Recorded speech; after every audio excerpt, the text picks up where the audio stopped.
We watched a movie and it's gonna be terrific, starring everybody and me. It's not that one though. Well, before we get going, okay, I have more prezzies. This is technically a birthday and or Christmas prezzy. It's so early. I know. Well, it's Thanksgiving. Okay, It's like a month early, so then it could be a birthday present. So it's like 2 weeks early. But I just thought it would be suiting for this episode. Yeah, for this episode. If there is a Janice in here, There is not. damn it. It did not come in that box. I just put it in there. I was gonna wrap it, and then I didn't get here early enough. Factory Entertainment. Yeah, it's not. Cersei Crown replica. That's right there. All right. Guess I did a good job retaping it. You did. Well, you use like the ultra sticky tape. I'm like touching the mic a lot. Oh. Oh my God. Because it's so true. I would, in fact, die for Kermit. I'm just going to put this on. I was gonna say, do you need to go change? I'll just put it on over this. It's fine. It's fine. I love it so much. I've had that since August. What? Yeah.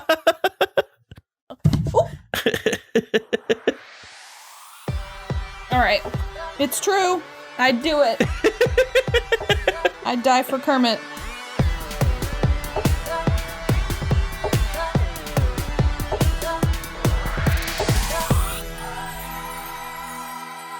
Love Kermit. I'm mad. I used to have Muppet t-shirts, but it was when I was a kid, and I haven't had one in ages. I still have one, but I was much thinner when I had that shirt. So, well, thanks, Super Yaki. yeah, we've turned into Super Yaki stands. We are. I'll be wearing a couple of other shirts in either past or future videos. I love it so much. And it's so soft. That's why, borderline, that's why it's like not even the clever graphics and stuff. It's just the actual best t-shirts I've ever bought. It's really nice. And they fit and they don't shrink. It's amazing. It's great. I love it. I wear it all the time.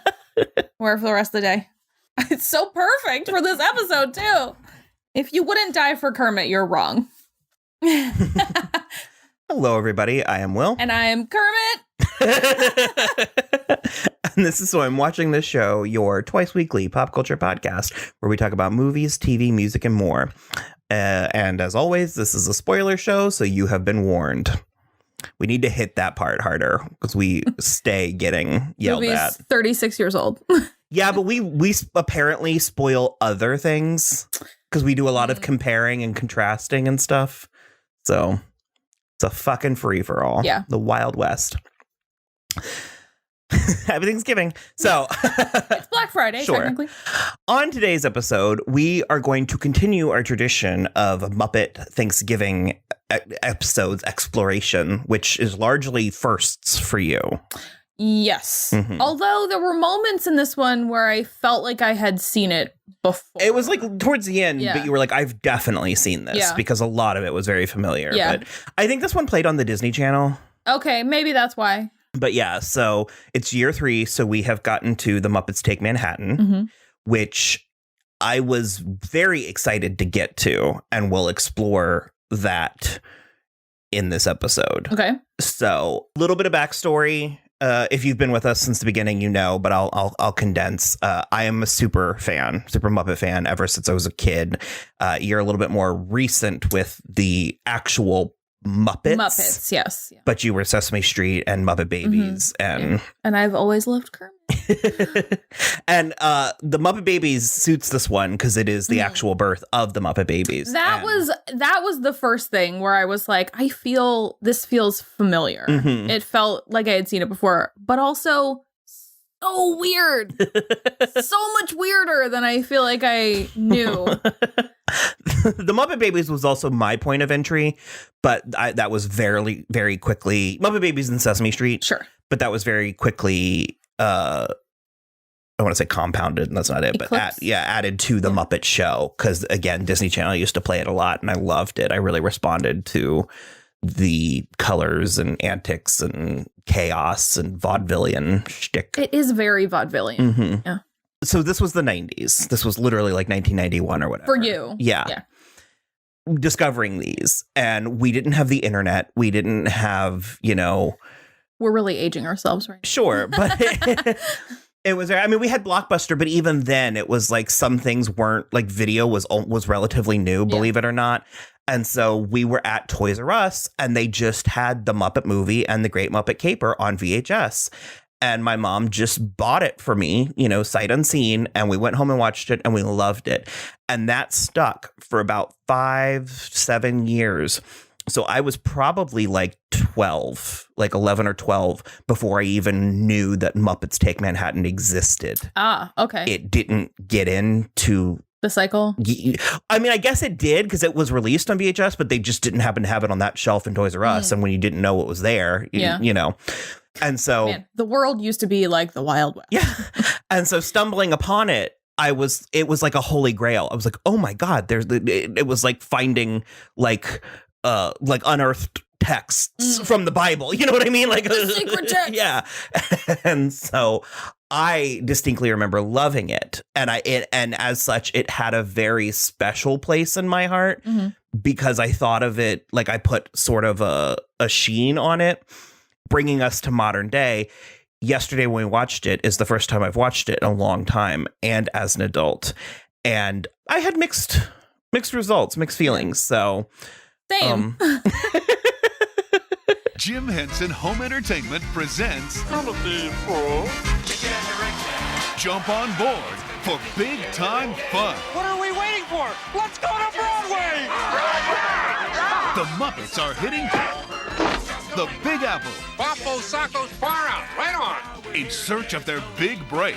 We sold the show. The producer wants to put it on Broadway. Come on, everybody. New York City will never be the same. Here we go. Together again. They like it. They love it. Jim Henson's The Muppets Take Manhattan. It was really weird. Okay. Like weirder than most Muppet things. I think. Well, okay, so I did actually look at some of the reviews, and they're interesting because an overall consensus is that this is actually like the sweetest the Muppets have ever been. And ever?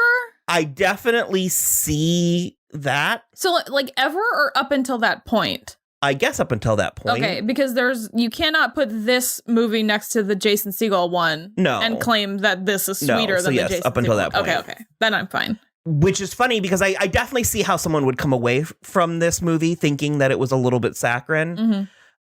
However, we kept remarking and they're glimmers. They're just this weird glimpse.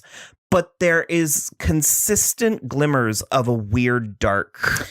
Well, it's a weird darkness, which is not unfamiliar for the Muppets and Jim Henson properties at all. But there are weird glimmers of like sexual aggression in this movie, which is very odd. Very odd.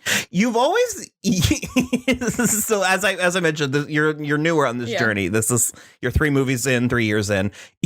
As an adult, you're a little put out by the commingling of adults with the puppets. Okay.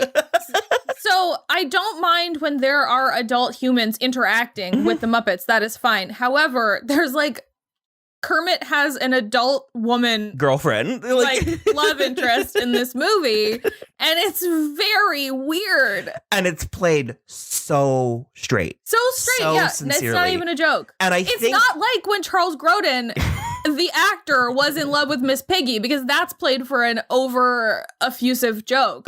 This was like they were like courting. It was so weird.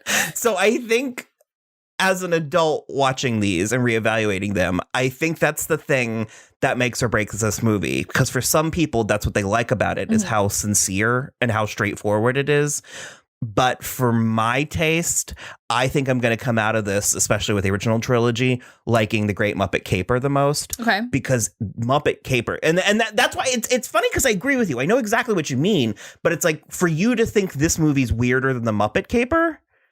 Well, because the Muppet Caper is fucking weird. That's the one with the couple downstairs while Piggy's breaking it upstairs. Yeah. Okay, no.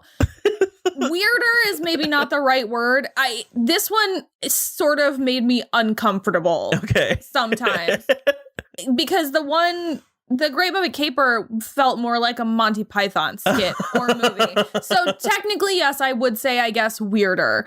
This, however, is like a whole different can of worms that I don't even know how to get into. So, no, I think I prefer my Muppets with a hint more irony. Yeah. And also whimsy. I feel like this one didn't have as much whimsy. Well, see, I would say this one had whimsy, but it didn't have, well, I would say that the Muppet Baby segment was whimsical. I don't know. You're having a really hard time. That's like considered the crown jewel of this movie. You're having a hard time with it. The crown jewel of this movie. It was so weird because it was like tiny baby Piggy operating, flailing around about how much she loves baby Kermit. I'm gonna be a veterinarian too, and I'm gonna always love you. Gonna be a movie star. She's gonna learn to drive a car. She's gonna be a veterinarian too, and I'm gonna always love you. You didn't like the girl doo-wop? Well, the style of music was not my issue at all. It's just, I sometimes think Piggy might be a predator. Okay, well, like my mileage varies with Piggy's obsessive love for Kermit. Which, okay, so we're not at this point yet, but this is why actually my favorite of all Muppet properties is the 2011 The Muppets, because Jason Segel absolutely nailed the Kermit and Piggy relationship. Well, I think because he turned it around on Kermit. It's always framed as Piggy is a Piggy's destructive the aggressor. force. She's the one that's trying to make it happen, and Kermit is like not into it. And he turned it around and focused on Kermit's commitment issues. Yeah. Okay. So that's the thing is like I don't love Piggy in this light, and I think you're right. I think Jason Segel is one of the only people involved in the Muppets who actually like understands Piggy, like psychologically. Yes, but also because you have to consider that these, as much as they are fake, as much as they are puppets, they are living, breathing characters that have arcs that span, was it 50 years now? 40? Almost. Yeah. And so they started off more like agents of chaos. Sure. And I would say this movie is the heel pivot into sentimentality. Okay. And it's in that case, then it's a sloppy pivot. It's abrupt. Yeah. It's a very sloppy and abrupt pivot. And so it's like, I can't say I didn't like it because I had fun watching it and it was silly. Like I like my Muppets and it was like very funny and weird and silly. But there are moments like that where I'm like, what are you going for? And if that's what you're saying, where it is that kind of we're pivoting into the like nostalgia and sentimentality of Muppets, because this movie, that's fine. But this doesn't nail that. This movie assumes you've seen the other properties. Sure. It doesn't build the story quite the way that certainly the first one and also the second one. And also by the time this movie aired, the show was off the air. Okay. Where the first two, it still was. And so this is sort of like, I think the first time that the Muppets were directly trading on nostalgia. Okay.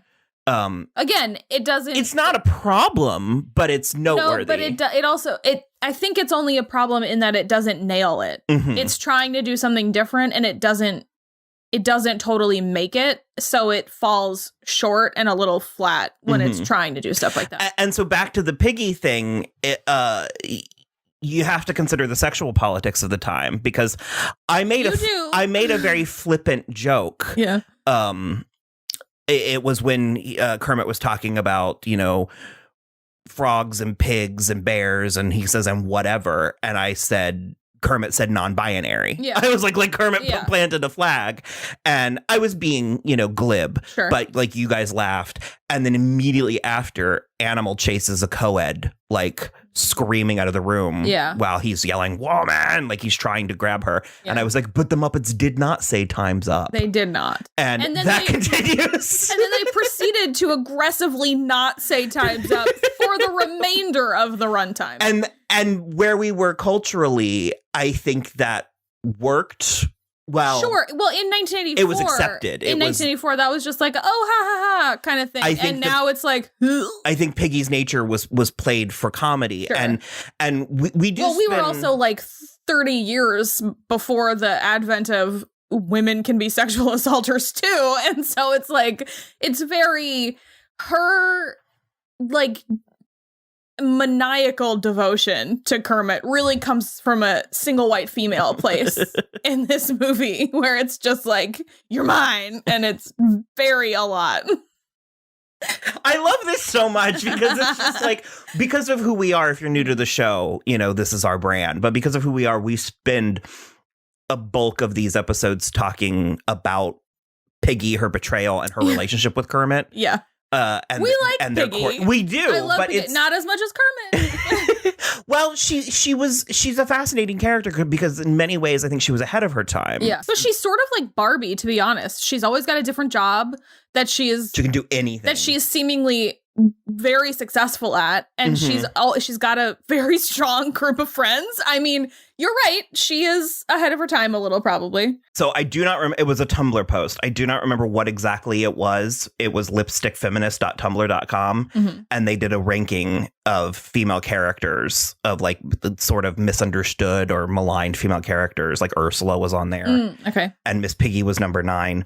And they said, this is Ms Piggy. She's hot and heavy because she's been a wig-wearing fat high femme top for 45 years. She smashes patriarchy with her fantastic hats, karate skills, and refusal to take shit. Some are threatened and perhaps befuddled by her bold gestures of feminist resistance, which include queer language, dating a submissive femme, and using chocolate pudding as a face mask. Referred to some as capricious, fuck yourself, Wikipedia. Ms Piggy is actually a decisive, ball-busting OG fighting for fat visibility in the often exclusive and heavily male-dominated world of television and film. I second capricious, to be honest, but I agree. Calling her that or being mad about it? Calling her that. Oh, okay. I think she's capricious. However, I do agree with that. It's just, okay, maybe that's the other thing. That's why I said, I was like, there's a context to her, because it's very easy to look at her behavior and be like, this is harmful. No, okay. I definitely agree. And I will say maybe it's because I find her a lot more passive in this movie.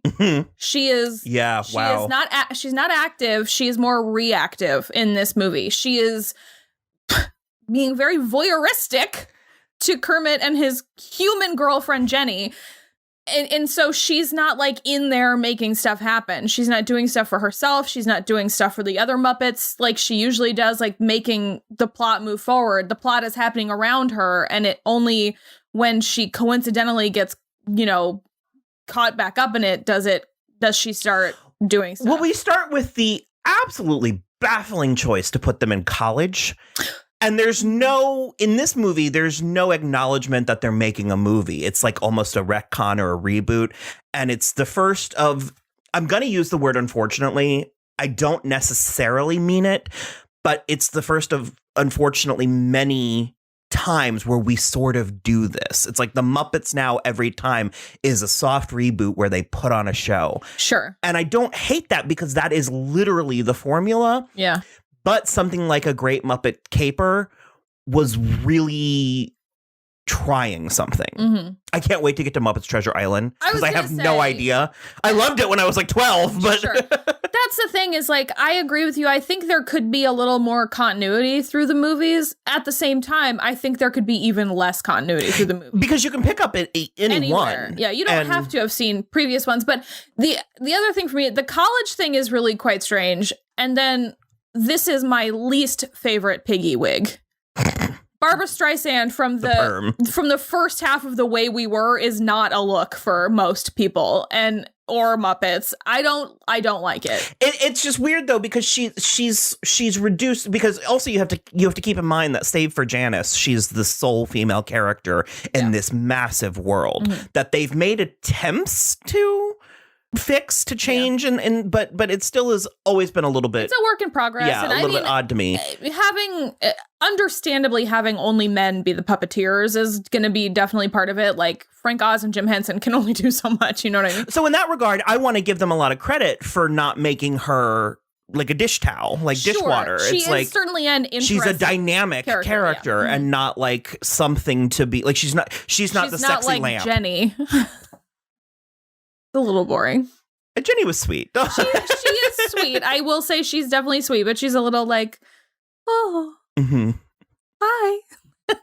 In that regard, I think it's very fascinating that they chose to do that with their lead female. Yeah, to make an overbearing. It's interesting, but I don't love that they're in college, because it makes them seem younger than I think any of them are. Yes, and then Kermit is middle aged. Kermit is like 30, he's not 22. 35 minimum. It reframes Ms. Piggy as existing solely for, because I mean, literally, I think her first line is something about them getting married. Yeah. She's like engaged to be engaged, and that is her. She doesn't exist to be the star of the show. She exists to be Kermit's wife, and it's strange, especially when you don't acknowledge that this, when the Muppets don't acknowledge that this isn't pretend. Sure. And also then it gets really creepy and weird again when at the end, Kermit thinks they're putting on a show and she has hired a real reverend to really marry them.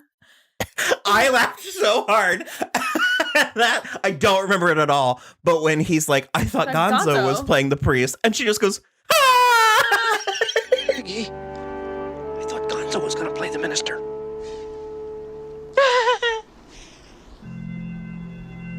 It's not even that harsh. It's like she's like, oh no, he caught me, because she's like, ah, and then she like turns back around. It's very funny. And if it weren't so funny, it would be terrifying. It'd be terrible. But well, it's still a little terrible. So that's not my favorite. This is what I was saying, where I was like, it really relies on the fact that you know who they are, because we have the montage of the Muppets leaving, of them parting ways and going separate ways. And so in that regard, you know, we do spend the bulk of this story with Kermit, Piggy, and Jenny. Yeah. And Rizzo. Yeah. This is his, like, he's been a character for a while, but this feels was like a debut. This was his like swing, and I can't remember if Rachel likes Rizzo. I think she likes does. Peppy. The shrimp. The prawn. He's a king prawn. My bad. My bad. No, I can't remember if she likes Rizzo. I never really. He's fine. He's not my favorite, but I think he brings something to the environment that like needs to be there. But this was scumminess that the Muppets need. Yeah, I get that. This was a lot of Rizzo, though. And we did get Yolanda. She carries through the rest of the. I do like Yolanda. I think the thing that's because obviously, yes, I understand they're puppets, but they are also preparing food.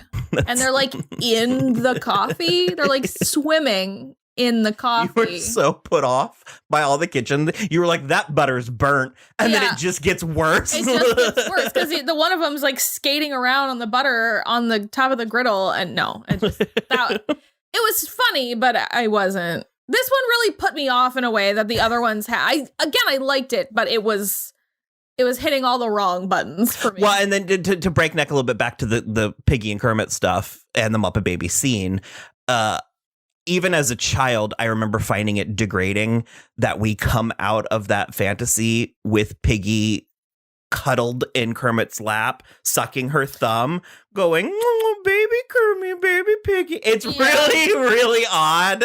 It's really... Because they're also, like, on a carriage ride in Central Park, and it's just... Yeah. And to have her regress to infancy, it's like that, the Community, where it's like, there's diminishing returns. Yeah, it's very infantilizing to, by all accounts, is a very ball-busting, like, adult, confident female character. It's not great. I feel weird that's... Was that where you the Community thing, the Christmas, when Annie just keeps talking like a baby, but it gets even... her tits are everywhere? It gets even more. Okay, yeah. And Jeff is like... Doop-doop boop sex. Look, eventually you hit a point of diminishing returns on the sexiness.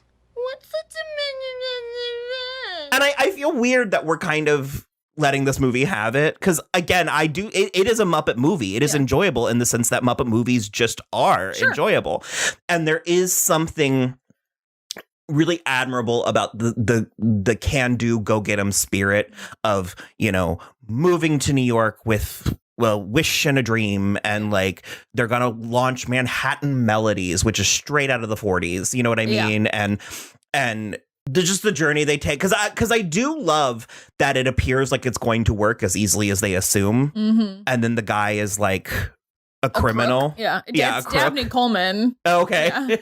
Yeah. You were also very upset. Least we forget, talking about female characters, there is Camilla. Yes. And you were very upset by him strangling Camilla.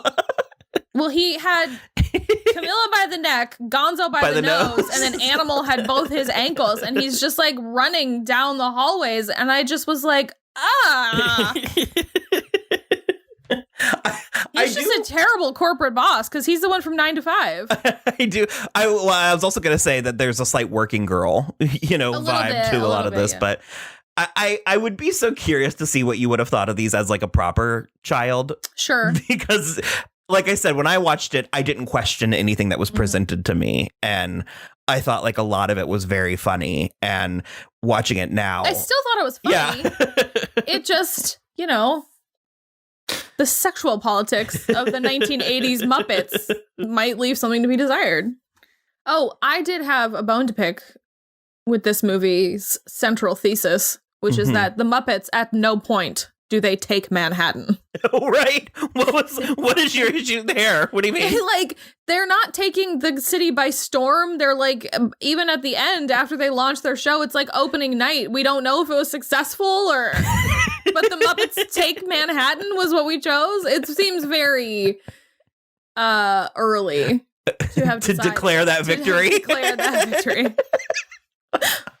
I just never really, because that is also another thing is New York is very much a character in this movie, and specifically like 1984, like 1980s New York, and it was sort of in a transitional period. But I do think some of the other Muppets, because we talked so much about Piggy and Kermit as we frequently do, I do think some of the other Muppets, particularly Fozzie, suffer a little bit. Yeah, in this one, the hibernating thing was very funny. Because he like just couldn't make it happen. He just like could not hibernate. But it also himself. made me, you learn certain things when you're a kid and you just sort of take it on. You're just like, oh, whatever. And then I was like 35 years old sitting there and I was like, do bears actually just sleep for like months? Yes, right? How? Well, that's why they eat a bunch of salmon first and then they go, because the salmon spawn in the fall, I think. Oh. And then they go hibernate for the winter. And then they come out in the spring. Oh, it actually sounds kind of nice. Yeah, it sounds great. Would love to sleep for 3 months. And then Fozzie gets sexually advanced upon by... Was it a lady bear? Or a lady bear. I'm a little surprised Fozzie hasn't gradually become gay, but that feels... He does have that hat.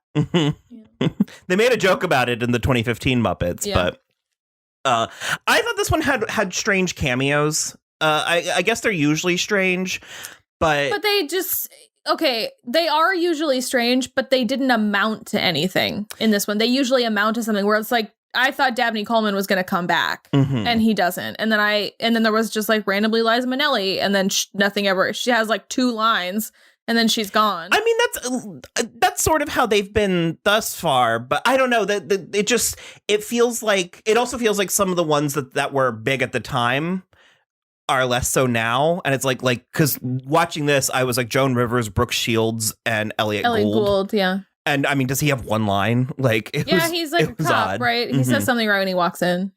But the Joan Rivers is a bit of a doozy because you were like, what is happening? I don't know why they both just go mad. Totally mad. And I'll be cutesy with you. You know what? Lipstick. Why don't you wear lipstick?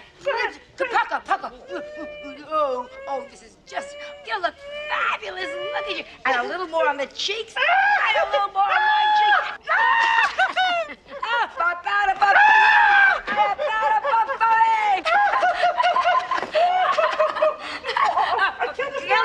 Find a new perfume and friend. You are fired. Again, it's like, I get it, and that's like but maybe this one feels, it's got like one overarching story, but it feels like a lot of vignettes around it, as opposed to a lot of the other movies feel like a full story, like where everybody's involved in a full story. And so maybe my biggest issue is separating all of the Muppets. Like, this is more of a Kermit movie, which is fine, but then the rest of them all still have things to do, but they're weird things that are totally disconnected from everything, because Joan Rivers and Piggy are just smearing makeup on each other, and then they both get fired from the department store. And that's like it. It's so bizarre. And they're delighted. And they are delighted, and it's so bizarre. Because the Brooke Shields one is weird, too. Rizzo hits on her, and she's like, I've dated a lot of rats in my time. And it's just like, what is... She's also like freshly 18 in that scene. It's very... I don't... you're right. It's like not all of it doesn't mesh in this one like it meshes in a lot of the other ones. This one's it feels disjointed, like it's not a complete thing. Maybe. Oh, I remember what I was going to say. It was the how funny. Well, it's sad when Kermit gets hit by the truck and we see him just sort of like laying in the street. That was upsetting. Yeah. And then I was like, it was like all of a sudden in Affair to Remember. And I was like, I don't understand what this movie is shooting for. Well, I also love that he's in the hospital for a maximum of 48 hours. And the doctor is like... Linda Lavin. Yeah, she's like, there's nothing we can do but give you a fresh pair of clothes and send you on your way. And she's just like, you can find a new job and make something of your life. And I'm like, that can't be protocol for...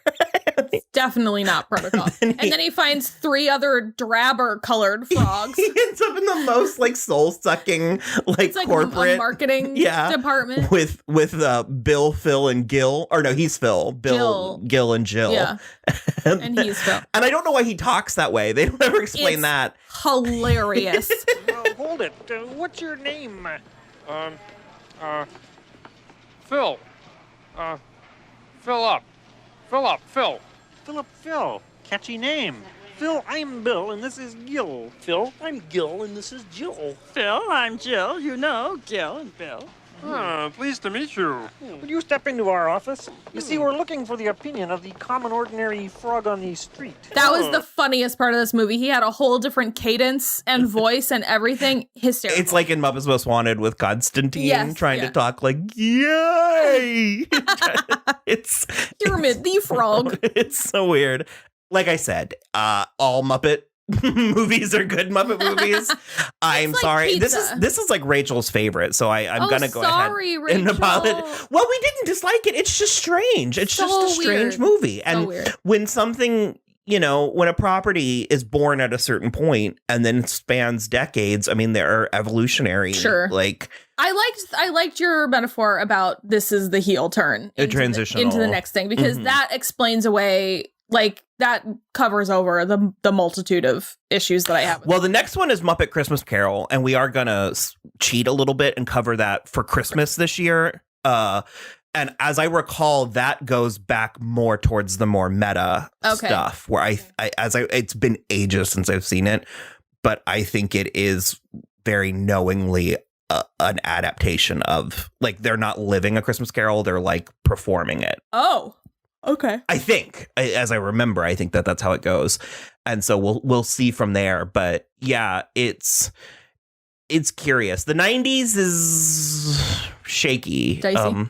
Well, again, I remember loving it when it was happening, but I think they do that thing that a lot of like even the Disney movies do, where things get really topical, like really timely. Okay. Like, does Kermit have any Air Jordans at any point?